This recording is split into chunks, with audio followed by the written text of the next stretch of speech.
Hello, everybody, and welcome to Friday Night Huddle. I'm Dave Bacon as we get set to wrap up the regular season and look ahead to the playoffs. Joined by Chris Fedor and Nate Cline from Cleveland.com. And guys, where'd the regular season go? Great question. Yeah, I'm excited. I mean, some of the games that we're going to be talking about tonight, obviously, they're going to be just trying to make sure they're themselves prepared for Week 11. And then some of these teams, there's going to be a lot of pride games as well, just trying to finish out the regular season strong. So look forward to a lot of games tonight. I feel like it was just Week 1. I know. Well, you know, fall's here as far as the weather goes. Sort finally. of. It got here finally. Yeah. It's a little colder. It's football weather. So some interesting games on tap. Here are some of the games that we are keeping our eye on as we wrap up Week 10. So the regular season comes to a close. Here are the games that we are following. Avon, one of the top-ranked teams in the state in Division II, taking on Berea-Midpark. Barberton trying to finish a perfect regular season, taking on a very good Highland team.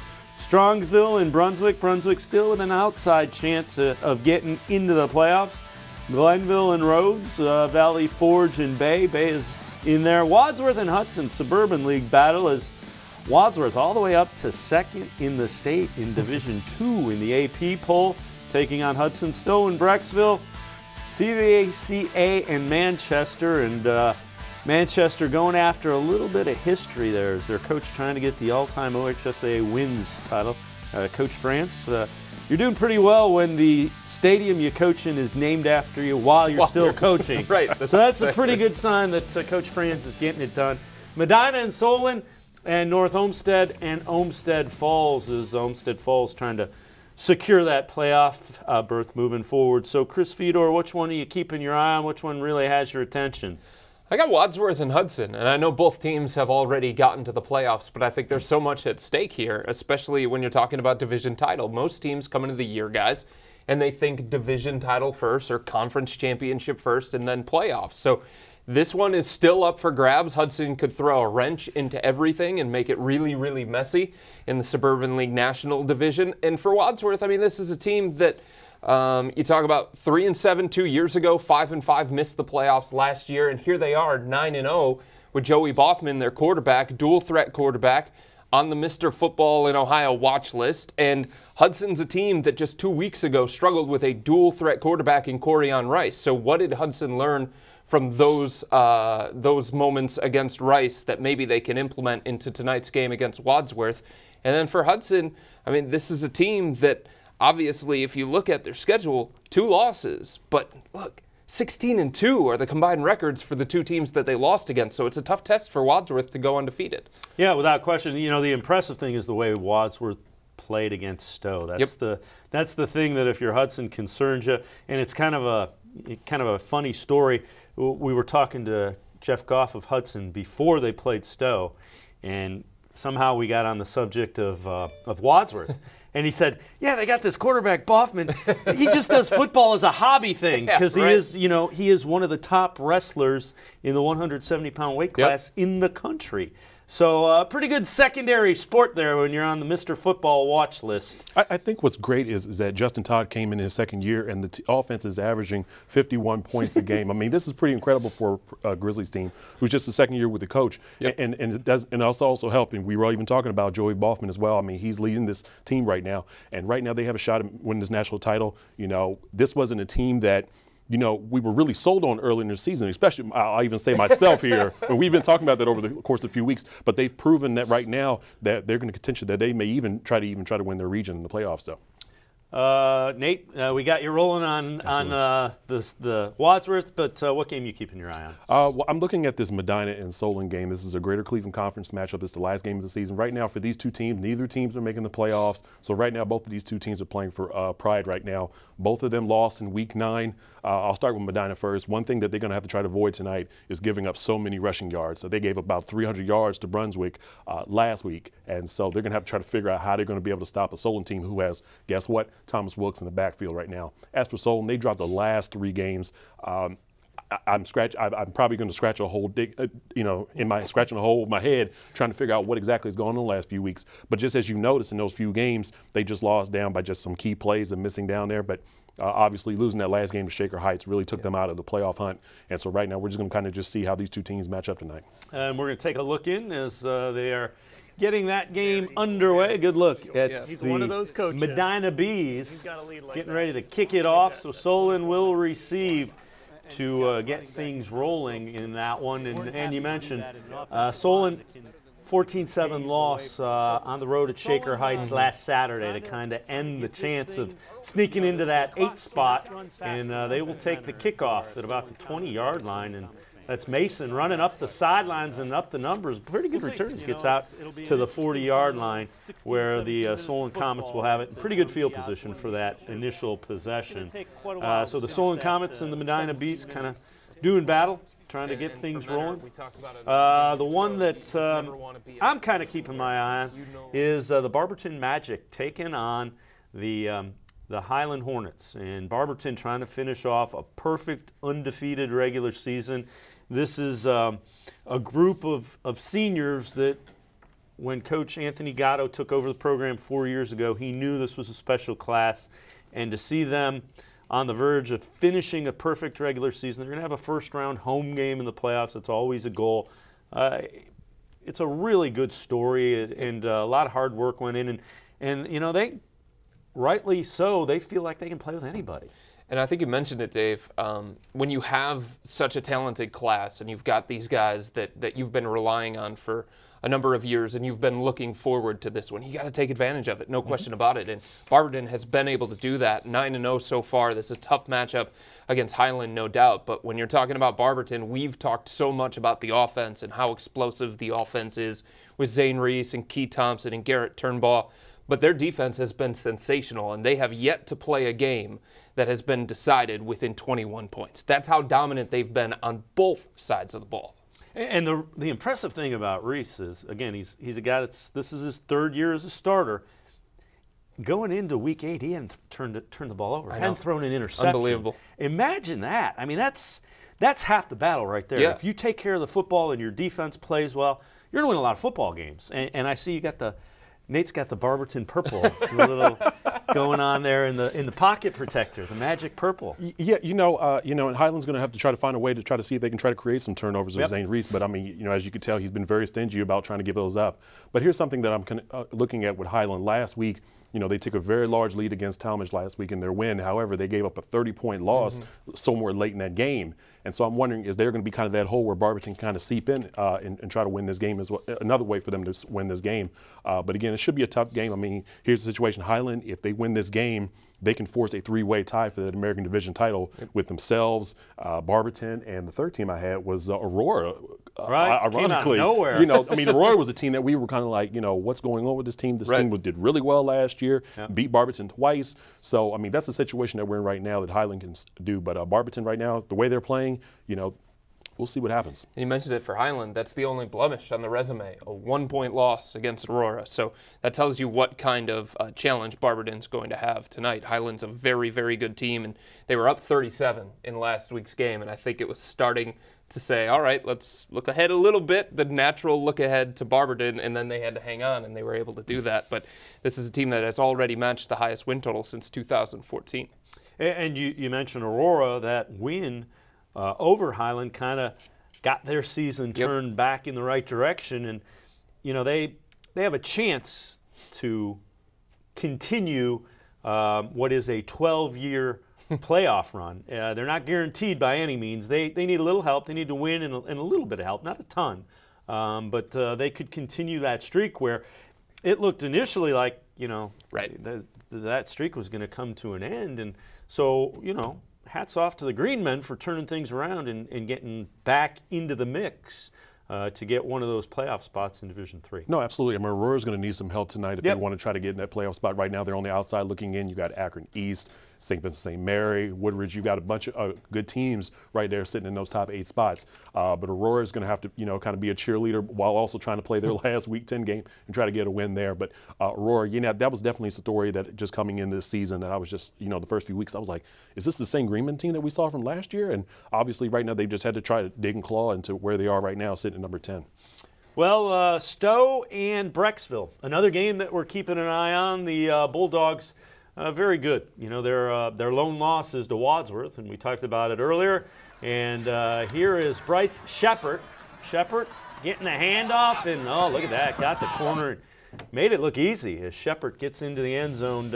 Early 7-0 lead for the Stow Bulldogs. And Stow currently sitting in 7th spot. Not a whole lot of chance to move up to get a home game, but you certainly don't want to be in 7 or 8 because that likely means you're going to face St. Ignatius or St. Ed's in week 1. Absolutely. I mean, and the Bulldogs, I mean, this is a team this year that we've got a chance to see them grow up together with Corian Rice, you know, and all those playmakers that they have after losing, you know, over a dozen seniors last year team. So, you know, again, Stow has grown up this season. They can see that they're in this spot right now, but obviously, you know, all you can do right now is just kind of prepare yourself for the playoffs because there's some juggernauts that they're going to have to face, especially with the Jacksons, the St. Ignatius, the St. Edwards. So, and here is the that game, and looks like the Bulldogs back at it midway through the first quarter. 3rd down and 8, but they are right around the 20-yard line of Brecksville again. You mentioned Corian Rice. That's the guy, number 5, dual threat quarterback, and is one of the top point guards in the state as well. And a little designed rollout, throws incomplete. Was a pretty good pass, a little high. Cartwright, the intended receiver. So now 4th down coming up. It'll be interesting to see. Do you kick the field goal? Do you go for it? So just going back into the playoff situation right now, Brecksville, you know, even though they haven't been mathematically eliminated yet, they're still in the bubble. So they're still fighting for something right now in tonight's game. But Brecksville, I mean, they need to be cheering on for some other teams to win tonight, and they also need to win their game here against Stow. So they will, in fact, bring out Gavin Costello, the field goal kicker. 36-yard attempt, we'll call it 37, setting up at the 27-yard line. Holder is Daniel Patton, a line drive kick, and it's no good. So the Bees defense holds, and it is still a 7-0 lead for the Bulldogs. But Bulldogs offense really doing some good things early. As you know, I saw 7.5 minutes left. Up 7 and already inside the 20. Yeah, exactly. I'm very, you know, I'm sure Coach got to be very happy to see that both, you know, the Stow Bulldogs have gotten on the field as much as they have so far in just in that first quarter time. So if they continue to do that, they should be able to win this game out. But Brecksville, like I said, I mean, they have something to play for right now. They want to see if they can try to get a spot in the playoffs as well. I mean, guys, every coach wants to be playing the best football going into the postseason. So you build some momentum, you build some confidence, and the Stow offense has been rolling. Talk about a team that has scored at least 50 on offense in 3 of the last 4 games. So you've got Corian Rice, his teammates call him Northeast Ohio's Lamar Jackson. You've got Terry and Ray. When you've got the offense going, we've known about Stow's defense, but when you've got the offense going like that heading into the postseason, it's got to give you a lot of confidence, especially with putting 7 on the board early. Well, another game that we are tracking, Avon, one of the top-ranked teams in the state, actually the top-ranked team in the state in Division II, taking on Berea-Midpark. Avon a 7-0 lead, and Byzinski, good pass to Browning. Look at that, fighting. Oh, spins into the end zone. Nice touchdown, Browning, for the touchdown, and that'll tie it up 7-0.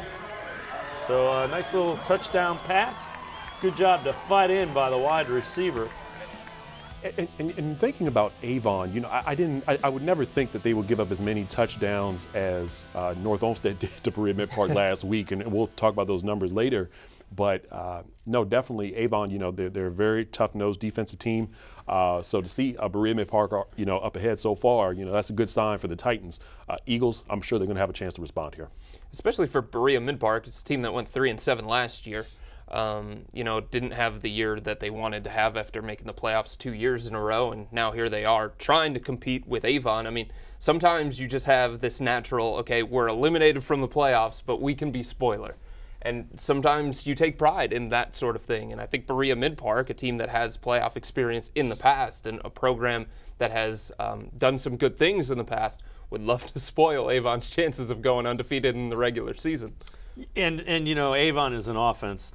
You know they're going to score. Yep. The question, and I'm sure what Mike Elder is talking about is, guys, we're going to be able to score. Our defense has to come out and play. We can't be giving up, you know, 30 points a game. We're going to put 30 on the board. The only way we're going to be challenged in these playoffs is for our defense doesn't do the things it's capable of doing. And the other carrot that's hanging over the Eagles right now is that Southwestern Conference title, winning that outright as well, because right now you have Midview and Olmsted Falls kind of trailing in the right behind them. So Avon, you know, I think they probably want to win this game outright. Berea-Midpark, they got a chance to knock out the #1 team right now in the region. I'm sure they're going to try to get a chance to do that. Well, the other thing is you know, they're in the same region as Wadsworth, so they haven't locked up the #1 seed.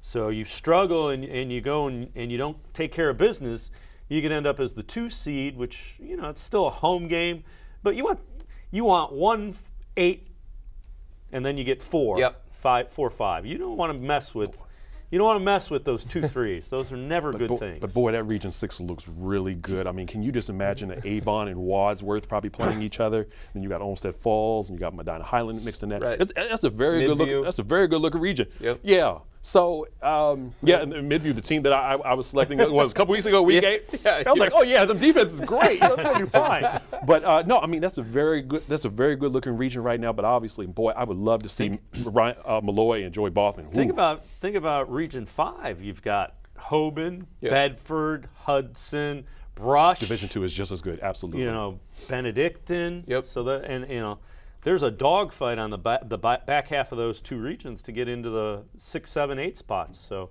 number of possibilities. And you were mentioning the 6, 7, 8 spots. Brecksville-Broadview Hts still has a shot. Mathematically has a shot. Right.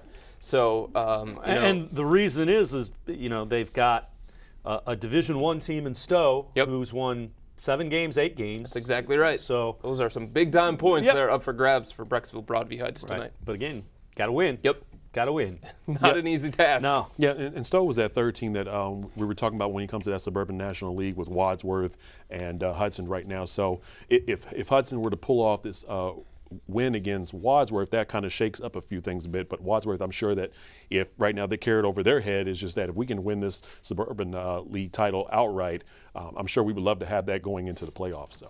And for Stow, they're very close to Jackson, who currently sits in the 6th spot. You also have McKinley, who's got a game with Massillon. 2 very talented teams. Yep. So again, Stow needs that because you don't want to be 7 or 8. You don't want to be looking at a first-round game against St. Ignatius, St. Ed's. Yep. I mean, you're eventually going to have to play them, but you want to delay it as much as you possibly can. There's enough tough games on the schedule. You get those as late as you can in the playoffs. Yeah, and mind you, I mean, just for viewers who are, you know, I'd be very surprised if you don't know too much about St. Edward or St. Ignatius, but just, you know, they've been responsible for quite a bit of state championships in the last few years. So they're very quality programs. So if you have to face one of these 2 teams earlier on or maybe in that week 12, you know, good luck. So. Well, we've mentioned the game, Hudson taking on Wadsworth, and our first score. And the Wadsworth Grizzly, a perfect 9-0 on the year, trying to stay perfect. And there's Joey Boffman, design quarterback run, and that's a wrestler. He's going to lower his shoulder and get into the end zone, a 5-yard touchdown run. So Hudson gets on the board to take a 7-0 lead. I mean, if the Grizzlies can wrap up this title on the road too, you know, man, hats off to them. But again, I mean, finally putting your hat off to them, right? Yes. Took you 9.5 weeks.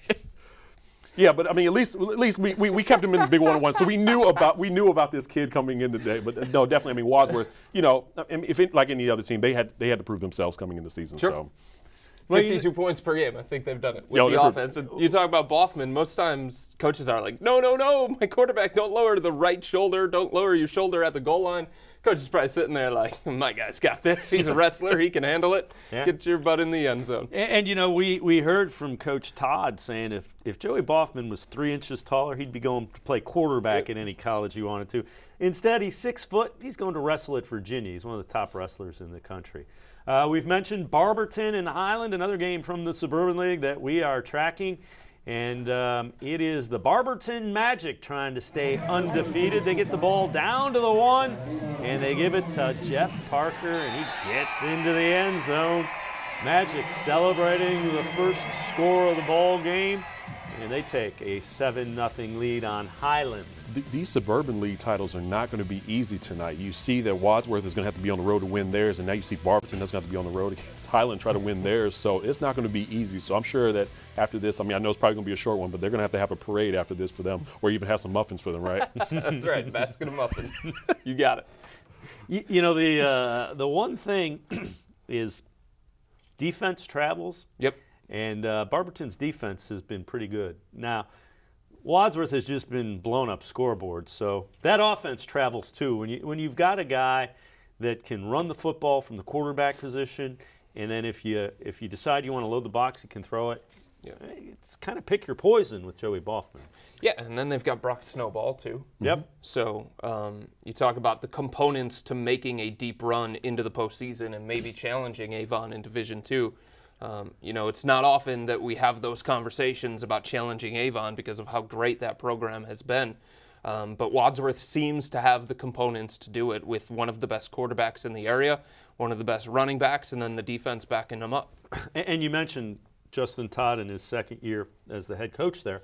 They started winning at the end of last year. They struggled in the beginning, yep. And then it was actually a game that was here on Spectrum Sports against Twinsburg. They found a way to come back. They won it on a blocked punt. They ended up winning, I believe it was 3 of their last 4, 4 of their last 5, and were right around 500.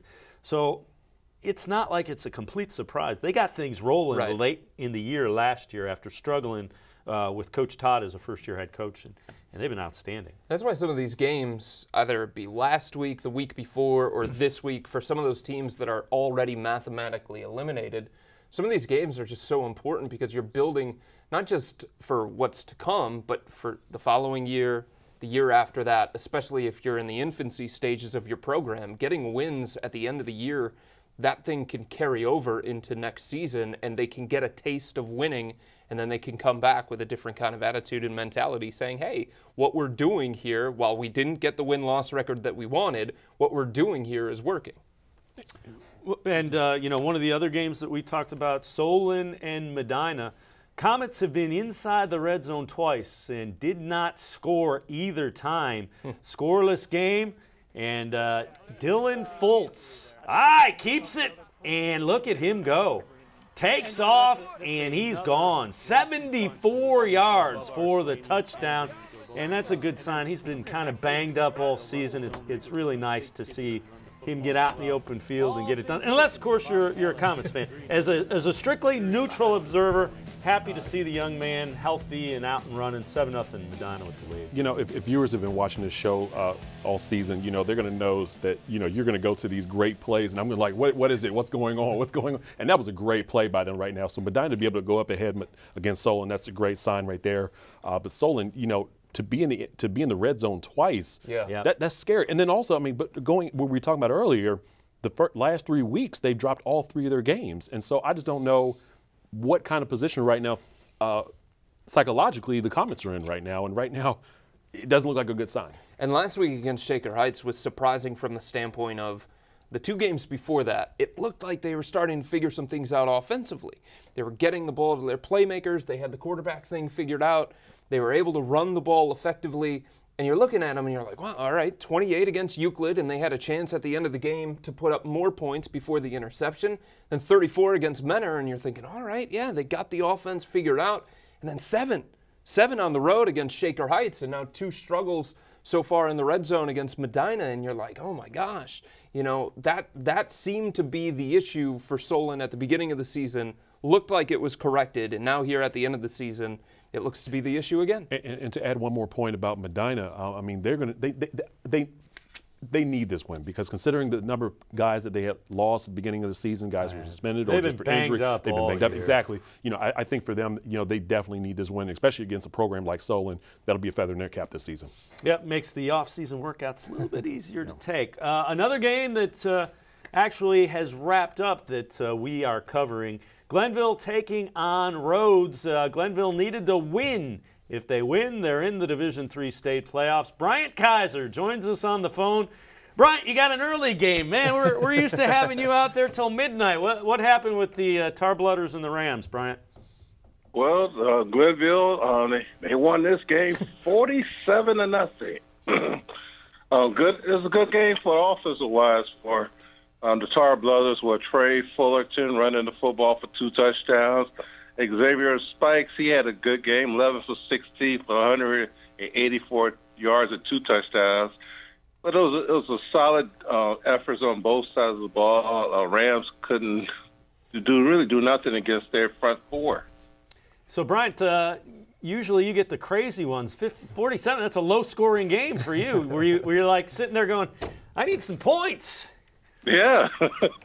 And think about it, they called a game with 147 to go. At the game said they had some lightning. I got you. Yes. What about Glenville's defense? They got the shutout, obviously. How did they play? What really impressed you about the defensive side of the ball? What really impressed me is they said Brandon Smith, he's a defensive lineman.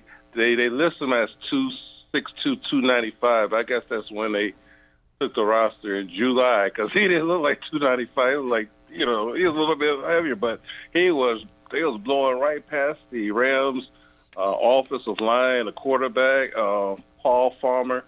They had no place to throw. The running back, Darren Brown, he had no place to run. It was just like an all-out blitz. They said, okay, if you want to beat us throwing, throw. But Rams couldn't throw a ball. They just, when you look at the field for Glenville, it's different. Then when you get on the field, they really feel their size and their speed is totally different. You mentioned Spikes. Spikes was one of the quarterbacks that was banged up early in the year, and Glenville had to go to their second and their third quarterback. How healthy did he look, and what really impressed you about Xander Spikes? What impressed me about Spikes is he's able to not turn the ball over. That's what Ted Gilles wants. He wants him to grow every day and get ready for this 3rd season. And I think he grew a little bit more today. He calmed down. He let his receivers catch the ball, and he threw it in good spots. A little slant he threw to his receiver, Chris Fedor, for the first touchdown. And it just he kept on picking little spots to throw. Good running back with Fullerton. Great running with Brian West, another speedster. I mean, they had their plays what they want, and Spike seemed to have everything calm. And I hope he learns from this, because winning the games in the Senate is great, but now you're going to go bigger fish now next week. Yeah, they qualify for the state playoffs. Will be either a 7 or an 8, most likely an 8 if they're the 8. Probably Toledo Central Catholic.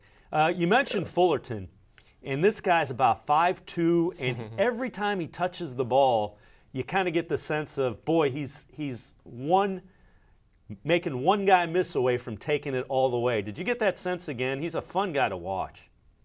Yeah, once he catches the punt, everybody's holding their breath. We watching him. He's weaving, darting, and trying to make people miss, going to the sideline. He has 2 modes. He could stop on a dime, and then he speeds up. I mean, he's really a price to watch.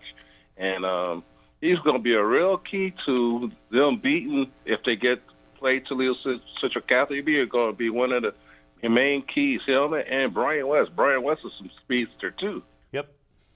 Hey, Brian, this is Nate. Coach Ginn and I were talking earlier in the season about just he felt like that he had a lot of young guys, which, I mean, he also has a lot of seniors as well, but just a lot of inexperienced guys. In looking at that game, do you felt like, they've grown up enough so far in these first 10 weeks that, they can go into playoffs and try to make some noise? Well, being young guys, they still had a lot of penalties. In week 1 against Euclid, they had 19. So you playing against another defender, and they got to clean that up. Senate footballs, they probably won't throw many flags, but I can't say that. But when you get to this bigger level of competition, flags might fly, and they need to clean that up, and that's what Ted Ginn is trying to do: clean all these mistakes. They had a couple of fumbles that probably would hurt them in another game, but Rhodes, they got the ball back, but they had a lot of penalties they could have.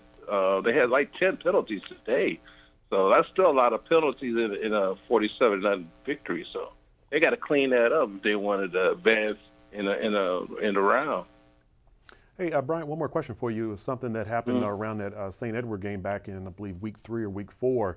Jamel Ham, who was their Miami of Ohio commit, you know, what have they done, I guess, kind of fill in that position in the secondary? Filling that secondary, it was Ryan West. He was back there. He did a very nice job. And another Antoine Battle, he was playing linebacker. Then sometimes he played cornerback. He had a pick 6 to win 51 yards.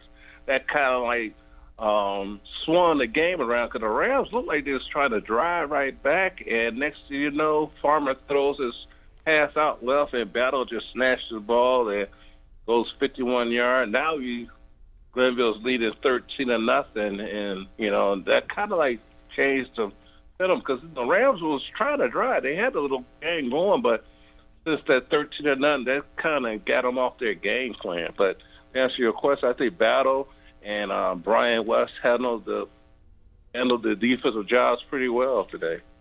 All right, Bryant Kizer, we appreciate it. Boy, he gets the night off. We should send him out to another game. We should. You want to, you know, we'll send you out to another game if you want, Bryant.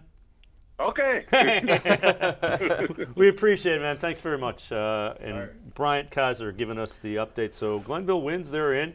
You know, the interesting thing is, you mentioned, Nate, that injury to Ham. They were going in to potentially tie the game against St. Ed's, and just a deflating thing. So the talent is there if they can avoid self-inflicted wounds.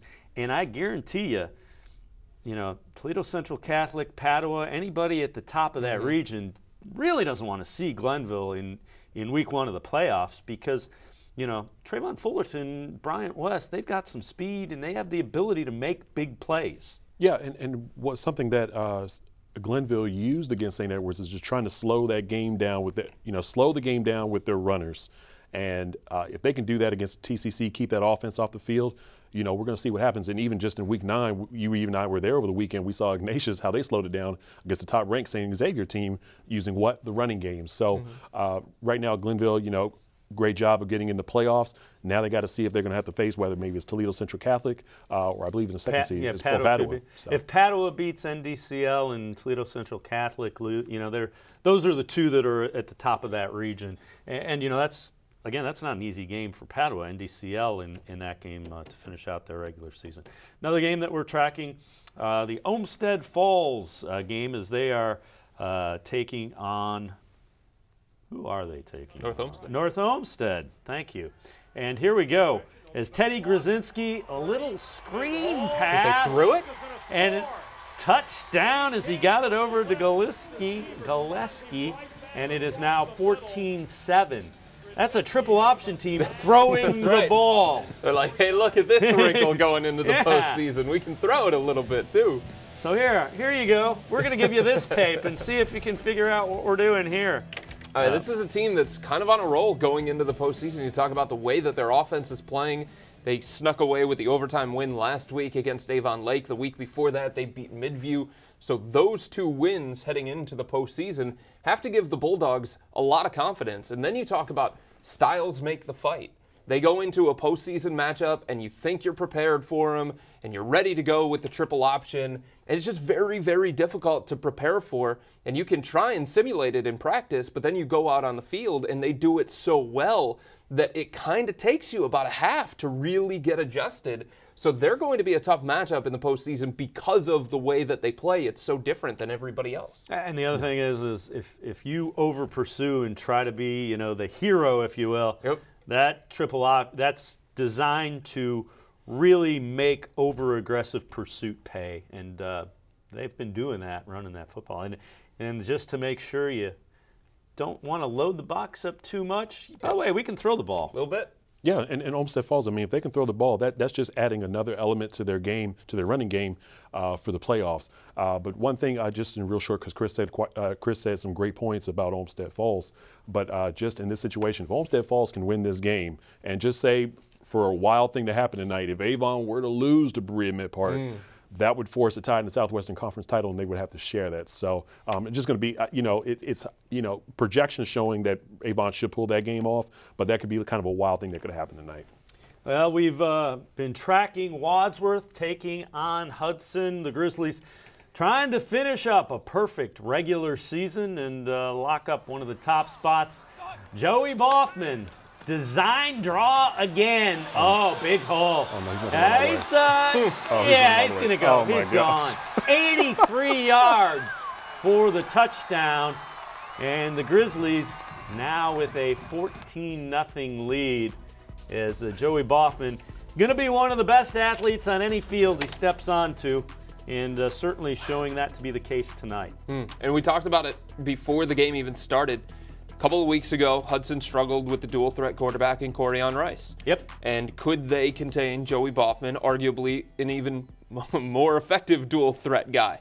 And so far we've seen 2 different plays from Joey Boffman where he's kept it himself. It doesn't look like Hudson's cleaned up those issues from a couple weeks ago. And Hudson is already in the playoffs, but if you want to take it a couple steps further, they've got Brush, who could be one of their matchups. That would be Godwin Joe. That would be a dual threat quarterback. They got Bedford that's in that region. They got some dual threat guys, and you got Mr. Wilkins. So that's got to get fixed if the Explorers want to move along past the first round of the playoffs. Me jumping back on the Wadsworth wagon right now. I've been there. One of the it's been full for a while, mate. Tickets are sold out there, buddy. You're like on the top of it, kind of grabbing on. I read a great story about some of their playmakers for the Grizzlies this season, and how they were able to watch some of the winners that came from Wadsworth's previous football teams, and just how they watched that and how they want to emulate them.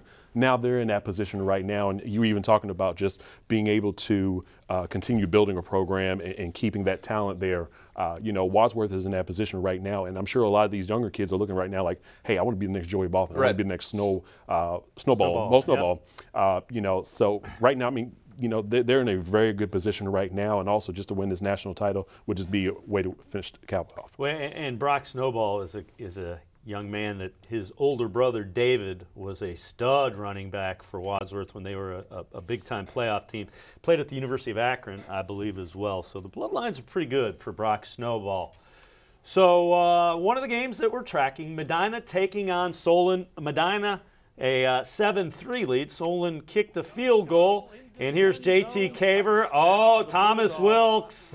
Bad news for the defense. Oh, look at the cutback. Thomas Wilkes, have a run, young man, into the end zone, 41 yards. Comets went for 2 and converted. So the 11-7 score pops up. 7-11. There you go. As 11-7. That's an interesting first quarter score. Before I give my little point on that, but I just love how Thomas Wilkes was able to raise the roof at the beginning. I haven't seen that in a while, so yeah. But Thomas Wilkes, I mean, we talked about this earlier. Even though that was a pass play, Medina, that was their weakness last week against Brunswick, was the run. And so Thomas Wilkes, I'm sure that he probably looked at, if he didn't, I'm sure he probably read that story and said, how can I beat Medina this week? He's like, oh yeah, it might have to be me this week. So, but yeah, Thomas Wilkes to be able to help the Comets get on the board, that's a great sign. And Solon, again, like I said, they need to finish this game off strong. They need to finish the season out after dropping 3 straight games here. Yeah, especially because this is not a team that's used to being 500 or below. I mean, if you go 6-4, you beat Medina tonight. No, you don't get the division title. No, you don't get into the postseason, but at least you solidify a winning season for the program, and you don't want to be a part of a non-typical winning season for Solon. So they got plenty to play for, including pride. Yeah, without question. And, always good things happen for the Solon Comets when Thomas Wilkes gets the ball out in space. So we are in the first quarter of most of the games for this week 10 of the regular season. We're going to step aside and take a quick timeout. Still plenty ahead here on Friday Night Huddle, along with Chris Fedor and Nate Cline from Cleveland.com. I'm Dave Bacon. We will be right back after this quick timeout.